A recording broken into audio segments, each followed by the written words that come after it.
Okay, hey everybody, welcome back to Forecasting with Clarity. Got Linda Heath on from FinHolo again.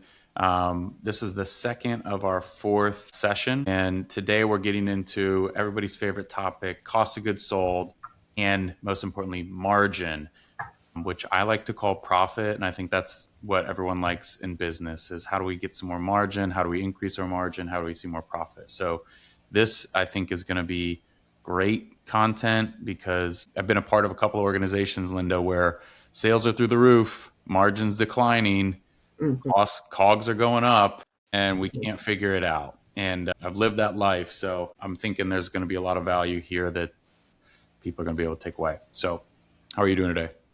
I'm doing great. Thank you so much for setting this up, Bryan. I'm really excited to work with you on this next piece. And I will tell you this, you've kicked it off with something interesting. Margin is not the same as profit. So we'll talk about that. I mean, margin is a metric and you can use that math to figure out your profit. But they're two different things and it's useful information. So I'm glad you kicked that off. We will get to that in a moment. I will say that I appreciate the call out. I am at least aware that margin and markup are different as well. Well, right. And profit is a net result of Right. getting those right, Mm-hmm. yanking a bunch of operating expenses out from under it. And what you're left with is called profit. Profit is a dollars number and margin is a percent number. That's all.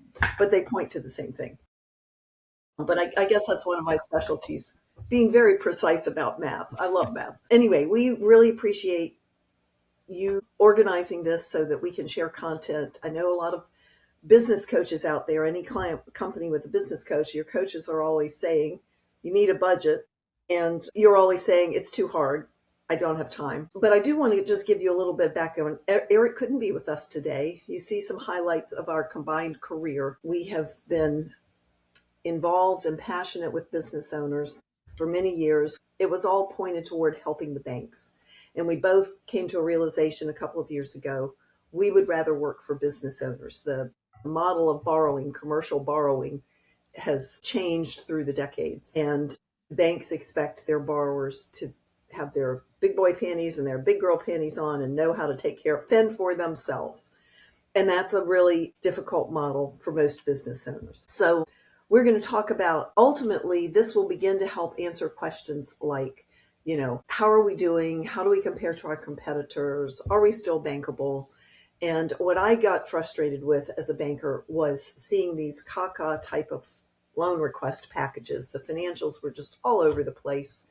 And knowing that I could make some sense out of it, but I really felt badly for the business owners. Like, oh my gosh, how does this person run a business with such pitiful information? So that's what we solve in our day life. And today we're going to talk about how you can start setting a baseline and then use that to move forward and map your trajectory. I hear a ton of complaints, all the dashboards that are out there, all the AI, all the technology, all the accountants, all the bookkeepers, all of that. And yet I still get the same questions. And I talked to a founder of a very large company who works with small and medium companies recently. And he said, realistically, these businesses are either flying blind or they're in denial, but they really want to know their actual financial condition. So we're going to start that baseline process. I was talking with someone else, a business coach the other day. He's been very successful. He's built and sold businesses and he does a lot of coaching. And he said, Linda, it's just shocking how poorly run most private companies are. And I'm really thinking, Bryan, that you and I are going to work on solving that problem. It's not pointing fingers at the owners. It's just saying that there are pieces in place and nobody's connected the dots yet. Yeah. But anyway, I like this image. It's kind of homemade looking, but if the only guide you have is your monthly P&L statement and balance sheet, then you might as well drive your car down the road and using the rear view mirror and the side view mirrors to figure out where you're going with the sunscreen up. When I first got started, Linda, I'll have a confession here. I never had taken a finance course or anything like that. I was actually managing everything from the checking account. Mm, So I didn't even have the P&L or the balance sheet. It took me a while to even understand what those were because I just was like, I'm going to go sell this thing. And yeah, well, I still have a roof over my head, so it's worked out well enough. But yeah, I'd say there's probably some people that are just working off the checking account.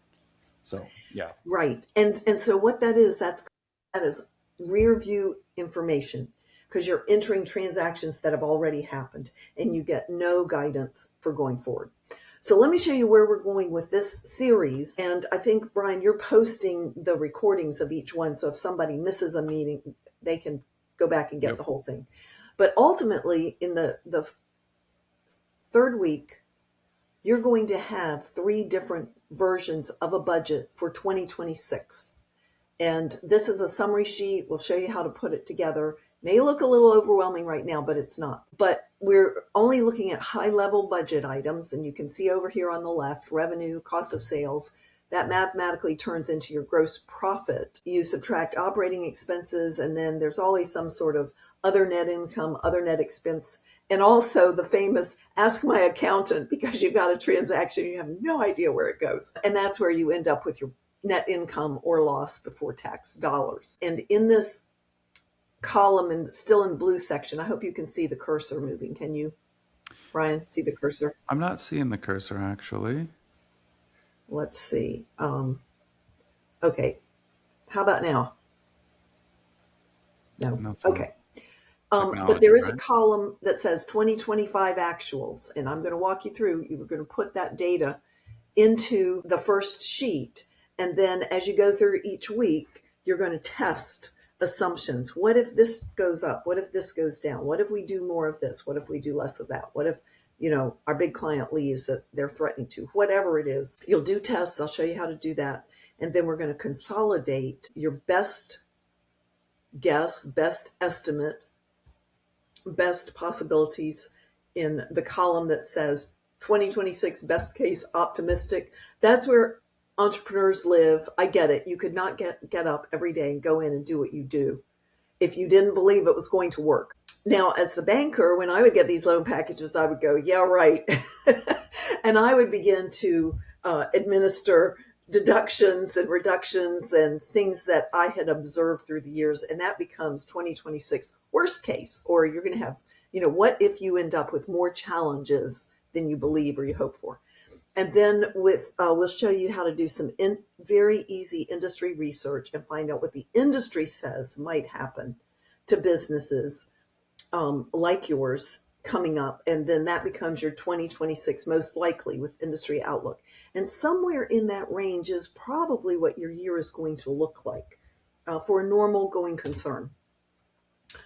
Here's what you're going to take away. We want to get rid of the sunscreen, get rid of the rear view mirrors, and give you a view out there where you can see the horizon, you can see where you're headed. Financial statements as presented to you are rear view looking, and yet business owners constantly ask, well, how am I doing? Where are we headed? So we can help you with that. You've got dials, you've got data and information, but you've got a line of sight to where you want to go. That's huge. And at the end of this, at the end of this presentation, we'll offer you a chance to try CFO services, very low cost, very low risk, no risk, to see if that would be a benefit to you long term. I kind of jokingly was saying recently, we take really stinky financial statements and we turn them into a business case for your business, for you, for your bank, other parties that need them now, and toward a future buyer. So here's how you're going to start. And one of the things that I've done is I have set up this work process so that you can pull your bookkeeper in and delegate some of the tasks, divide and conquer. And also it begins to help set expectations with your bookkeeper, what you need and expect every month. But it's also just to take part of this load off of your shoulders. Yeah. So, I know you brought this up last week. mhm. Knowing what to expect out of your bookkeeper and helping them get you the exact answers you need, that's going to get you more of the result you're looking for out of that spend as well. So being a little bit sharper in terms of all of this allows your spend within your accounting, department to be more impactful for you as a business owner. Yeah. Yeah, I'm glad you brought that up. And I don't mean to sound disrespectful to the bookkeepers and in-house accountants out there. There's just a disconnect in the way business is done that especially when owners are using an independent Hmm. bookkeeper. I know QuickBooks and they do. They've probably been certified, but that's not the whole picture. It's like, what accounting have you taken? Are you aware that my chart of accounts needs to be appropriate for my industry? It can't just be an out of the box chart of accounts. And because then someone like a CFO is going to take that data and turn it into insight and information. And we have formulas and different things we do. So the original information has to be reliable. I'm pretty sure most of you are getting an income statement every month and a balance sheet every month. And you can see, you recognize the format of those. I've thrown a third one in here, the statement of cash flows. You probably don't see this on a monthly basis. What I'm finding is that a lot of bookkeepers don't know where the numbers came from, so they're not comfortable trying to explain it if asked, so they leave it out. And in our fourth week, I'm going to go over what that is. But you should start asking for. So over here in the deck, you're going to see instructions. You're going to ask your bookkeeper to pull two sets of financial statements. 2024 year end, the whole year, and 2025. We're working with 2025, but it's good to have the prior year there so you can see, what's happened. Then you need to request income statement, balance sheet, and statement of cash flows. Tell the person, don't worry about that. Any accounting system has this. They don't enter the data for that statement. It's calculated from the data in the other two. And be sure to set up their report and ask for common size, which has ratios to the far right. Most of you get those probably. All right, so that's the prequel. Now, how does a simple budgeting process work? What we did last week is you break out your revenue, you think about it in terms of our major product categories. And Bryan, why don't you give one from your industry and then I'll give a quick contractor one. Would be the major categories, two or three, that incorporate all your revenue? Yeah. So with Deployed Dynamics, we're in the telecommunication industry. So we generally break our revenue streams into three buckets. So we have hardware, so the devices themselves, phones, tablets, routers, all that fun stuff. Then we have professional services. We do consulting or field service work or any sort of labor driven category. And then you would have any sort of data monthly recurring charge that would be associated with those. Those are kind of the main three. We have a miscellaneous category because there's some other fun stuff we do, but let's just go with those for example's sake. Right. So those will usually not be, they happen and they need to happen, but they're not going to drive the success of your business. But there's a place for that too. That's perfect. That will be probably the trickiest part of the exercise. And we did that last week, but we're going to touch on it for cost of goods sold. You're going to actually, we've got a place in the workbook where you enter your actual 2025 financial data from the P&L. The big part of this exercise is playing what if, and it's actually the fun part. I think we can explain it in a way that you'll go, oh yeah, I'd like to try that and see what happens. Then you're going to summarize, you're going to save your different what if scenarios. And for cost of goods sold, it would be what if tariffs cause this vendor or this group of vendors to raise what they charge me. I need to factor that into my cost of goods sold in my budget. Tariffs don't affect everybody. What if the labor force is so tight in my industry, in my market, that I'm going to have to start paying $3, $4, $5 more an hour to get people with the skills I need to keep us going at this pace. Yeah, those are very, very pertinent things in telecommunication industry with semiconductors, chipsets, all Oh, those right. things. A lot of that equipment is manufactured abroad. So it's actually been something we've been dealing with. I was on a call with a customer and they asked what the price of a thing was. And after I told them what it was, I got an email that said the prices have gone up. I'm like, oh. So it's happening in real time over here. Yeah, not in every industry, but it certainly is impacting mine. Right. And so the reality check for a budget is what's going on in your industry. Hmm. And then, so as you save these different tests, in a folder. Then we've got a place to summarize, and you're going to go through and pick, well, I really think that this could happen, and I really think we can do this, and I really think we could save that. And you're going to create best and worst case, which I showed you. Then your most likely has industry forecasting. And Bryan, I kept in your favorite thing. We're not using AI for that. We're going to give you some simple query for good old browser, and it's HI, human intelligence. Yeah, that's needed still, actually, I think so. Very much so.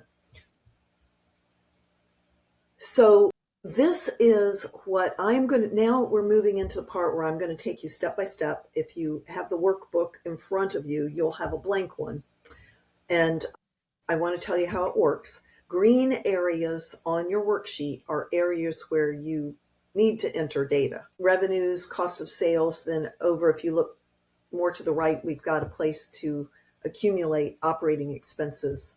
Other income, you're just going to copy whatever you did last year. That's usually so small. Look at the 1% next to the 110,000. So small, don't have to budget that and guess at that to come up with a good budget. The challenge for our group last week was thinking about, how do I break down my revenue? And Bryan, you did a great job. Get your bookkeeper to dig through the numbers and figure out how to give you how many units of each of those did we sell last year, and then figure out, well, what was the average price? Anything in white on this worksheet is calculated for you.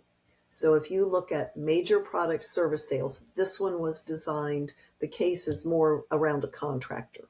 And so you could think of an HVAC contractor. Major product service sales is provide and install. They're providing the ductwork, the ceiling units, everything for the project and installing it. Whereas direct labor and contractor hours could be other work that they do, where maybe the owner is providing the equipment, they're installing it, they're doing repair and maintenance. Recurring revenue, I know you touched on that, Bryan, with the subscriptions, basically. That's and we'll talk about, today's a good day to talk about why everyone pushes scale. It can make a huge difference in your dollars of gross profit. But 300 units times an average of 15,000 per unit represented 4.5 million of revenue for this sample company that had a total of 8.6 million. And on the side, total percent of revenue, there is a rule. Common size, if you remember, I said definitely ask your bookkeeper to designate that as part of the report. The rule is every line item in your P&L dollar amount is divided by total revenue dollars. And that's what the percentages represent. So thinking about cost of goods, the major sales and service, the 4.5 million was 52% of total revenue of the 8.6. Are you seeing the numbers, Bryan? I can't Yep. really circle it. Okay. Yeah, we're seeing the numbers, but yeah, yep, I'm following. Okay. And then in the cost of sales expense for all the products that went into those 300 jobs, they're probably jobs, the average cost is 8,000. The total cost of goods sold for that product line was 2.4 million. And that's 28% of total revenue, not cost of sales. Everything is being divided by total revenue. And now you can see a relationship. The major products that this company sells and makes money on, 82% of revenue is what they gross, and 28% of revenue is what they have to pay out. The difference is about 24%, and that's contributes to all the overhead and everything below. So that's just how you're going to read your worksheet when you finish. So now, before we move, now we're going to start playing with today's work. Before you do anything, when you get ready to do this, you need to open up a folder somewhere where you can find it again, on your desktop, in a directory, accounting, put the bookkeeper in charge, and name it anything. But this is going to be your budget, not trial and error, but it's just your budget case folder. All the different variations, your test cases for the budget. And what you're referencing there is the folder. You can run that scenarios on that last tool, save them, and then you can kind of have them all historically available as you get into a quarter, 2 quarters down the way. You can look back and you can kind of reference, okay, where were we right? Where were we wrong? And kind of provide that. That's what you're getting towards, right? Exactly. And thank you for saying that. So this worksheet right here is all white. This is the worksheet. I want you to look at the upper right-hand corner, name this test. What we're going to walk through on the next slide is if you need to change any of these labels on the left, your product, your cost of sales categories should not be very different from your revenue categories. Right? That's kind of intuitive, but I just wanted to say that. But maybe you call it something different as long as you know what it's related to. So in theory, and all of this is going to populate over. So when you first open the workbook, whatever you've entered previously is going to show up here, but it's editable, and that's where you're going to start working. Let's see if there were anything else. So you can see that the units, I will say that the units are the same, but you're paying less for them than you're selling them for. If you notice the, let me go back a screen. Here we go. The labor, what you could bill for, your billable labor was 4,000 man hours. This is hours, well, other things are units. But we're showing that what you paid, your payroll effect, 5,000. There are a lot of industries that have some great metrics, but this is talking about how efficiently your labor is managed. How many hours are they doing things that are not billable? And is there a way that you can improve on that? That will definitely affect gross profit margin. That's that's probably a real hidden cost that most people aren't paying attention to, I would imagine. So being able to just evaluate how many dollars did you bill versus the units, and then how many hours you paid. It's a great metric for anybody who's trying to manage expense efficiency, for sure. It's a good call out. And thank you. So if you're using any kind of payroll system, in a lot of them, you can set up your employees, you can put them into departments or other categories, organize it in the way it makes sense to you. But typically that payroll system will output reports. And so you can go find your paid hours, payroll hours by category, type of labor, type of project, depending on how you set it up in the beginning. And then you can go to your invoicing and figure out how many hours did you invoice for. And that's where you would get that data. And that should be something that your bookkeeper, with good direction from you, could look up for you. And you don't have to wade through all of that information. And the last thing I want to mention is in your workbook, you need to look at the bottom. There are multiple tabs. And I've been showing you basically the 2025 actual tab. That's where you're going to enter your actual data. And then last week we went over lever number 1 and lever number 2. That's playing with the different units that you could sell or where you may lose units in revenue. Same thing on cost, where your pricing, your sell price may change. This week we're working on levers 3 and levers 4, and the tab at the bottom has the same name, so you should be able to find it. Are you seeing that, Bryan? Are you good? Yes, I am. I'm actually lost in my tabs right now, but I'll get there. Lost in your tabs? Okay, you guys, he's giving you a warning. All right, so this is the section entering your 2025 cost of sales expenses. I have just assumed for this example that we can call the cost categories by the same name as we did the product categories, that it just aligns perfectly. And here's where you start playing. So I'm highlighting in green. This section is editable by you. And if you're forecasting, excuse me, where did I go? Every now and then I do this. There we go. I can't click on the screen. So if you're forecasting an increase in units, let's say you want to grow that segment of your business by 10% next year, the provide and install jobs, the turnkey jobs. Bryan, for you, that might be hardware and service subscription. Mm-hmm. You want to increase those units 10%.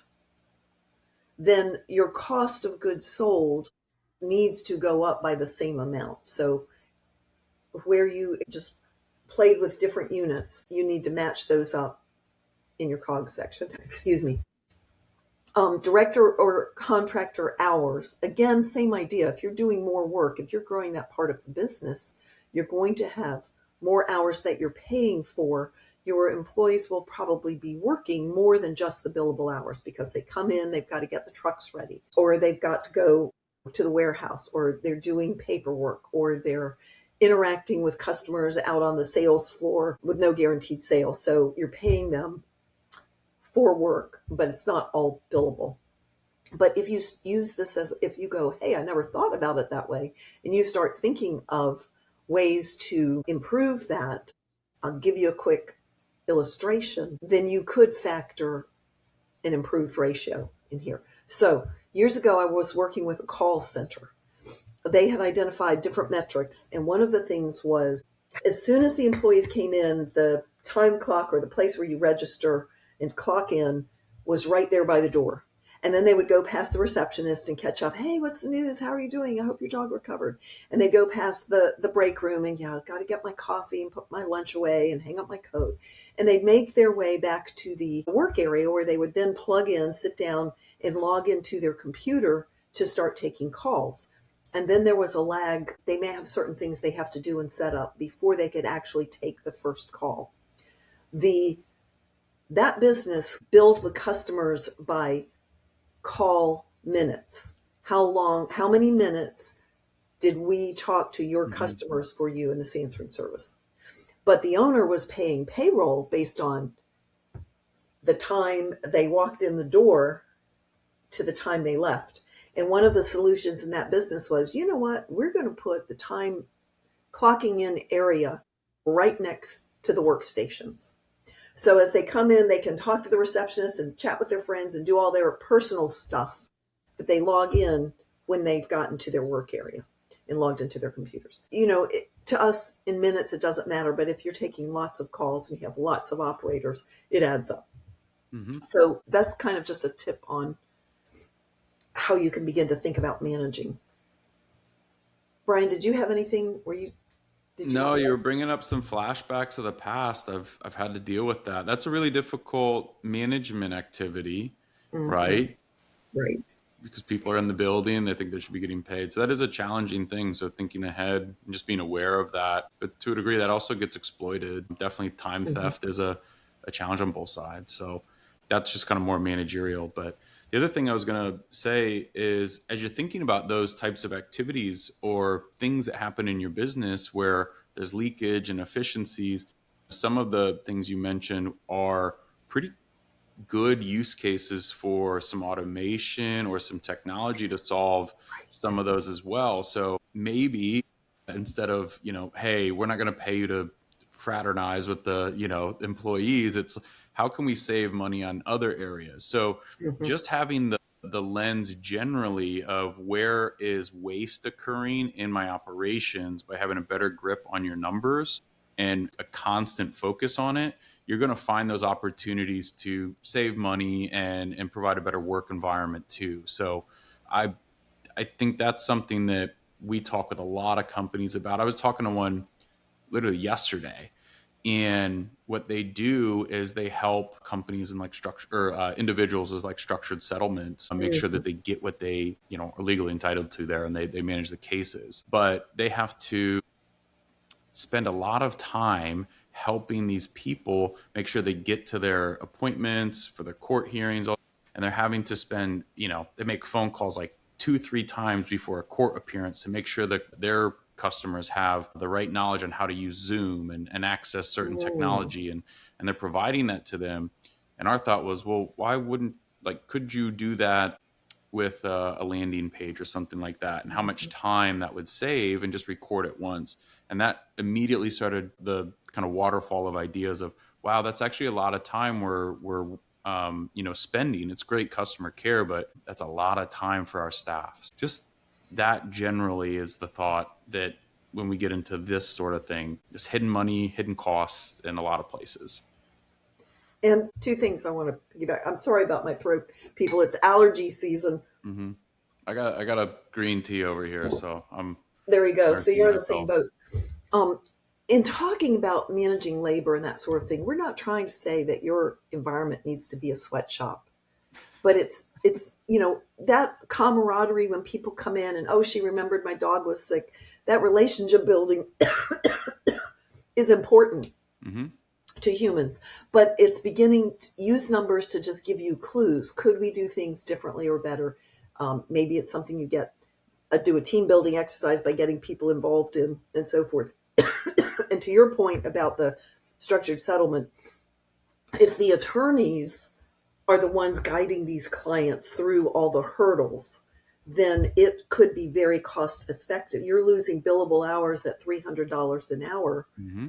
when you could maybe hire an expediter or a hostess or somebody, a tour guide who helps all the clients, and they have a different salary, different skill set, and recoup some available billable hours. Yeah. So the one thing I do want to say on this slide is recurring revenue related expenses. When we talk about margins in a minute, I'll have something really interesting to show you. But if you noticed up above in the revenue, the units were 200. That meant this company has 200 subscriptions. If it's the HVAC company, it's probably annual service contracts. We come out 3 times a year. We winterize your air conditioning. We summerize your heating, something like that. Yep. And that's just regular money that comes in. And their average ticket was about 5,000. So they're probably doing very large homes or maybe commercial. But it's the kind of product or service that they have a fixed cost to support that group. So that would be a unit of one. We just have to pay 80,000 a year to have the platform, whatever else it is, to support those 200 subscriptions. When you look at this common size, so the 80,000 cost, and it was 200 times 5, it was $1 million of revenue, small, 12% of total revenue, not large, only 1% of revenue in terms of cost. And Bryan, this is where I'm going to show you why I jumped on profit versus margin. Yeah.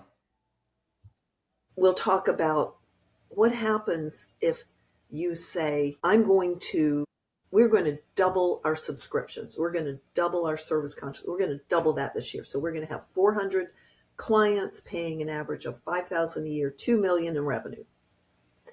Still not huge compared to the other sources of revenue. But what if your fixed cost, your overhead for that is also another 80,000? Now you're paying 160. I did the math. You would bring in an additional $900,000 gross profit dollars between the increase in your subscription revenue and the increase in your cost to deliver that. Now, the major product we said was only bringing in 202,000 of gross profit. How much more effort does it take? Let's say you increased your major project sales 10%. So 330, you multiply the price, you multiply the cost. I did the math, and actually it only brings in 10% increase in your big product, your big money maker, brings in another a little over 200,000 in gross profit. Mm-hmm.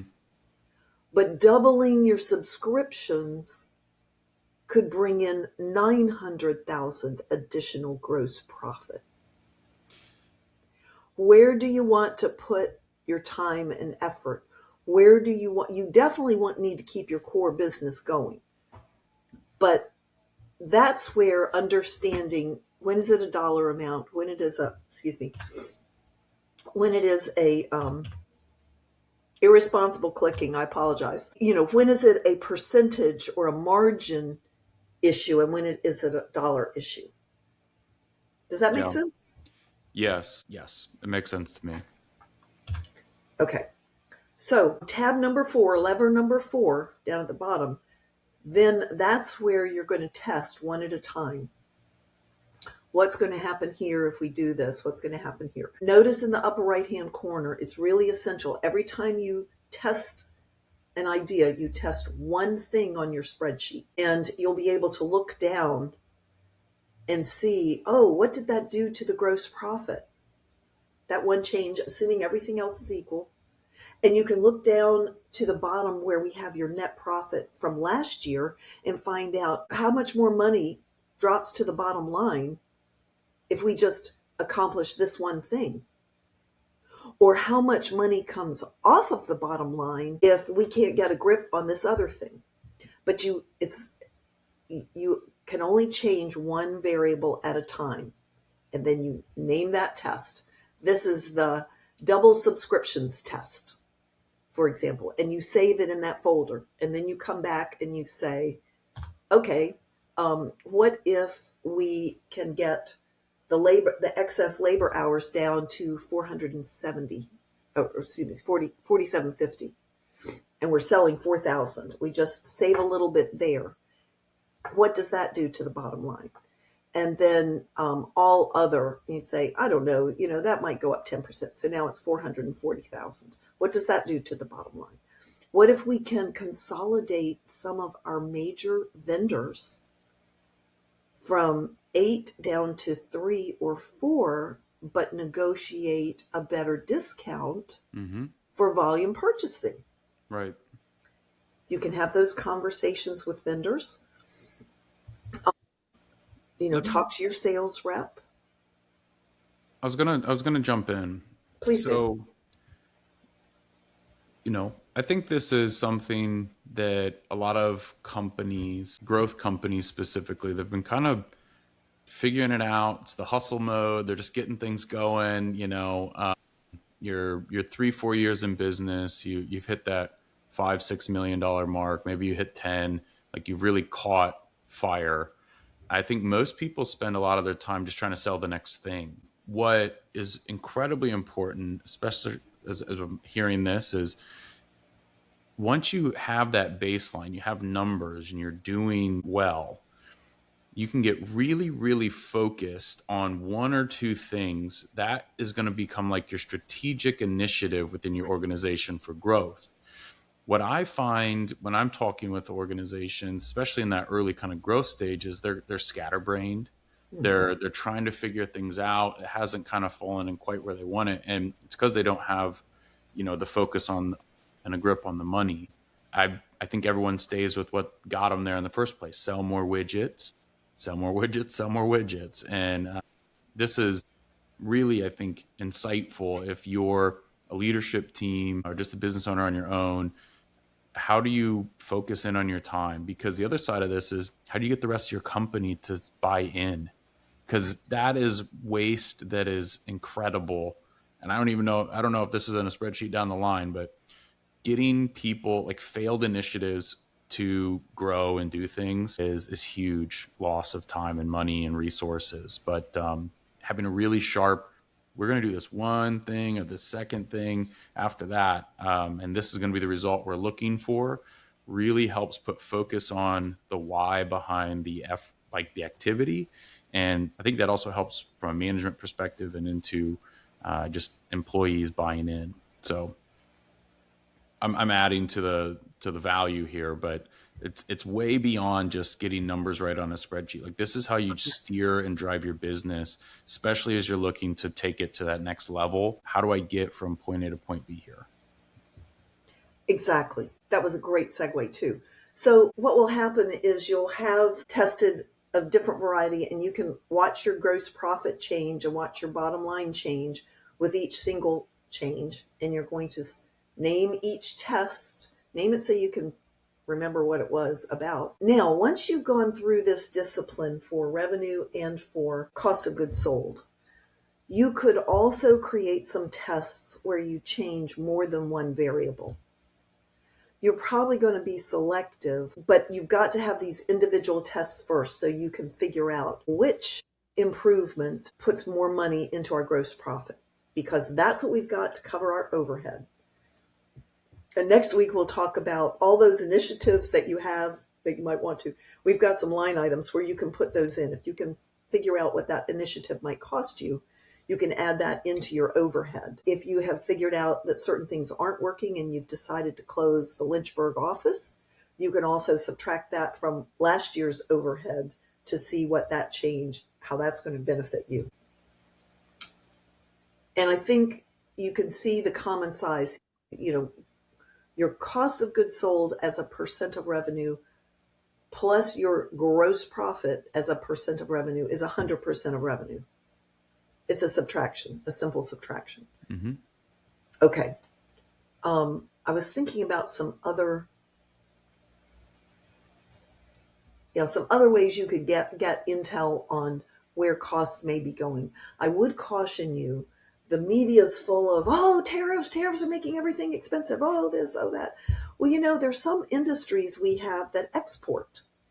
So tariffs to their customers will create a challenge. And if you're in an industry where you export and you think the main countries are going to be hit with a tariff, then that was probably going to affect your demand and your revenue side more. Mm-hmm. Or if you decide to maintain your existing prices or adjust them so that you're picking up some of the tariff, but your costs may remain the same or may go up. Now, if you're in an industry where your suppliers, your vendors import a lot, then that may be a benefit or a negative. But you can't just look at the press and hear this global statement. You need to think through, how does that affect my industry and my business? Okay, so this is a good point, Bryan, to stop. If there are any big questions in terms of, okay, I'm not sure how to use this feature, or and I guess we didn't really ask or invite people to put things in the chat, but they're more than welcome to put it in the chat. Yeah, I think we covered quite a bit of ground between COGS and profit, right? And I think just from my end, waiting for questions to come in, just highlighting how much it can go up and down. So my question to you is kind of going back to at the beginning of the call. I said a lot of growth companies are seeing a lot of revenue, top line revenue increase, but margins shrinks. And I think that's a lot of people also probably putting a lot of inefficiency into their growth strategies as well. I think that's just something to call out. But going back to labor charges and that leakage and just overhead generally, that's what I've seen. Are there anything like common things that you've seen why revenue goes up, margins shrink beyond just kind of like payroll? I feel like that's always like kind of the common culprit. And that was a long question, but hopefully I got there. Okay. I think this will give us maybe the best way to talk about that. Figuring out what are the things you can control and what are the things you can't will help you narrow down what's driving that revenue up. Revenue good, margin, gross profit dollars bad. And if you can't control what you're going to pay, if you can't control what you're going to pay for something that you essentially have to keep, this is an $8.6 million company. This company's on their way to 10 million, which is very rare. I read a statistic that only 10% of companies that get started ever crack $1 million a year in revenue. And of those, only 10% of those ever crack 10 million a year in revenue. And I think that's a nice thumbnail. Now, this was an old statistic. I haven't found that it's changed. I think the SBA is a source of a lot of this kind of information. So they're looking at a segment of the overall economy. But you've got an impressive company here. It has grown in terms of people and tools and equipment and systems and processes and marketing effort and customer retention and customer experience, all these things have become more and more complicated. So it's hard to, it takes intentional focus on how are we doing with this? How are we doing with that? What are we doing the way we used to 5 years ago? Are we keeping up with what our industry is moving toward as far as standard best practices? Are we sending key people to annual conferences to learn the latest and greatest? Or are we just doing it? We're third generation. Are we still working off the same systems that my grandmother developed when she was in charge of X? I think that's good, but you can see where you are in that startup to 1 million to 10 million and then on beyond, and say, we probably, if we're in that greater than 1 million, working our way toward 10, it's time to look at how we do things. Right. It's time to make sure we're not so comfortable that the things we cannot control determine our destiny, determine our numbers. What are the things we can control? And a lot may come to light, and it could be so you could budget that kind of inquiry into your business over the course of a year. January is our customer experience month, and you can engage different people in the organization, people who are responsible for those areas, in working on it, in identifying it. It should not all fall to the owner's shoulders. And workplaces where people feel like they can contribute and their ideas are listened to and they can be part of making things better for everybody, that creates engagement. But then once you get that information, then you may be able to figure out how is it going to trickle through a budget. I think a lot of it may show up in this total operating expenses, which we'll talk about next week. Is that where you were going with that question? It was a very interesting response, but because you're tapping into the engagement piece was very interesting. And like we've kind of alluded to it a couple of times in here, is a lot of this is steering how you manage your company.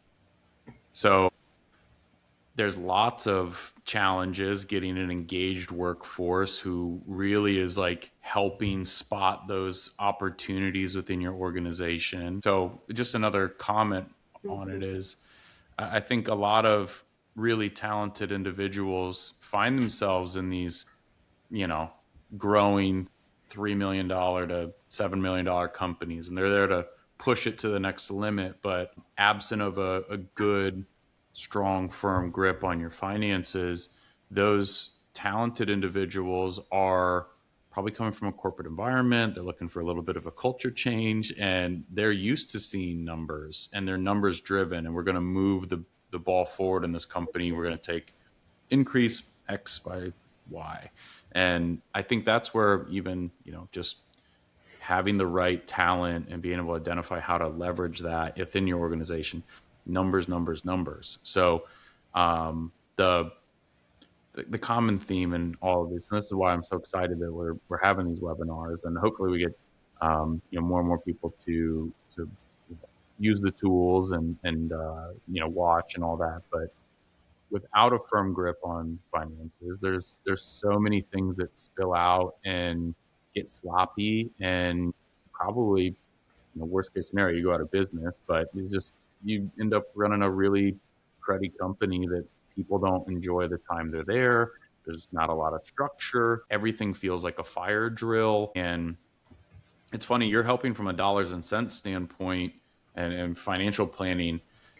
I feel like I'm having a lot of conversations about the technology, that it's the systems that they use are Right. also in a similar capacity. So we're kind of getting into these companies to help them get more organized so they can make better choices and decisions and lead their way through the growth rather than just kind of letting it happen to them. And it gives them a little bit more control. I like how you said control you can control. So. And well, thank you for that. And that's a great segue. I do want to do a shameless plug, Yeah. because hopefully people are beginning to see, you know what, my bookkeeper and I can do certain things and that's useful, but I need somebody monthly to come in and look at things, and based on where I've said I want to go and where we are, help me decide where to put my attention next. And so we are a fractional CFO firm. We focus on companies in the 5 to 50 million revenue. They're a very underserved market. Mm-hmm. And we are working to be efficient with technology and tools and so forth so that we can deliver high quality business intelligence at an affordable price for the small, medium companies. So the audience should have gotten the tool that we keep talking about. And if they didn't, on the very first page, my email address is linda@finholo.com. They can ask for it. Then we put together a great offer for them to test drive the idea of, well, what would it be like to have somebody? We've got it, and I'll show you the description, what you get in a minute. Mm-hmm. But you touched on something, and if they go to my LinkedIn link in the second screen, my LinkedIn name is not my name, it's a phrase, manage like you mean it. And actually, Bryan, I think that's what we've been talking about this whole time. Yeah, And probably. really, my philosophy is manage like you mean it, and your numbers will follow. If you're not happy with where the value of your business now, what it might be sold for, or what it's returning to you, or whether it's becoming stable and a good work home for you and your employees, and whether you're providing for families. We love working with people who care about other people. Having numbers and using them strategically and practically will tell you where, if you're on the right path, but then you've got to manage like you mean it. It'll uncover areas for management opportunity. So Yeah. what we're offering is a 5-year financial SWOT. We're going to collect easily, securely 5 years of tax returns. We're going to return it in a spread, sort of like you've seen these tables, with information. It's going to be income statement, balance sheet, and statement of cash flows. We're going to include a 12-page, it's 10 to 12 pages based on their industry. We can narrow it in by NAICS code number, which is on their tax return. We can narrow it in by revenue range, and we can narrow it in by where are you national, are you regional, Southeast region, are you Virginia, whatever it is, so that your numbers will be compared with other numbers that are a peer group, basically, similar profile. So we can tell you, well, how do you compare to your industry? If we find big disparities, those could be strengths, financial strengths. They could be financial weaknesses. They could be opportunities. We're going to record the presentation so you get the video.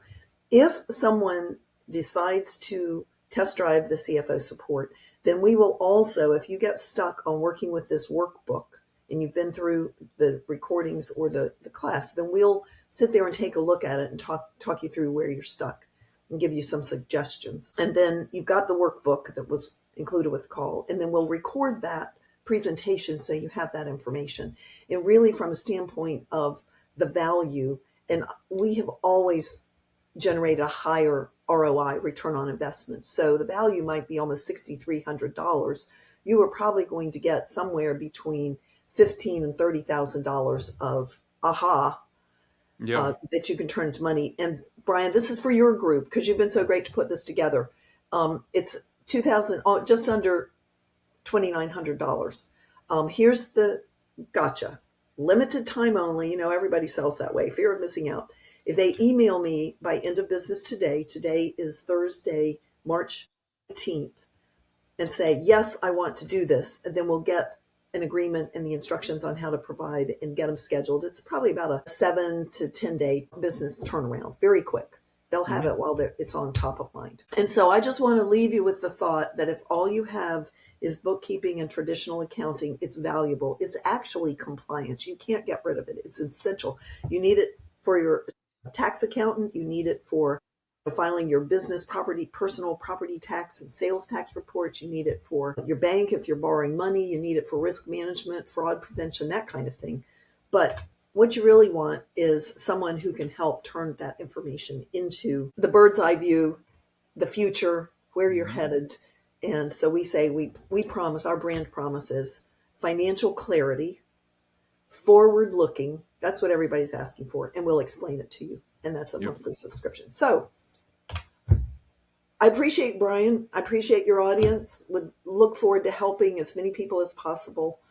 Yeah, no, this is great, and hopefully the value just kind of oozes out. Anyways, we've talked about so many different reasons why it's important that aren't directly tied to finance, but are specifically you have to have a control on your money so that you can make better decisions within your organization. One phrase I like is, take better risks.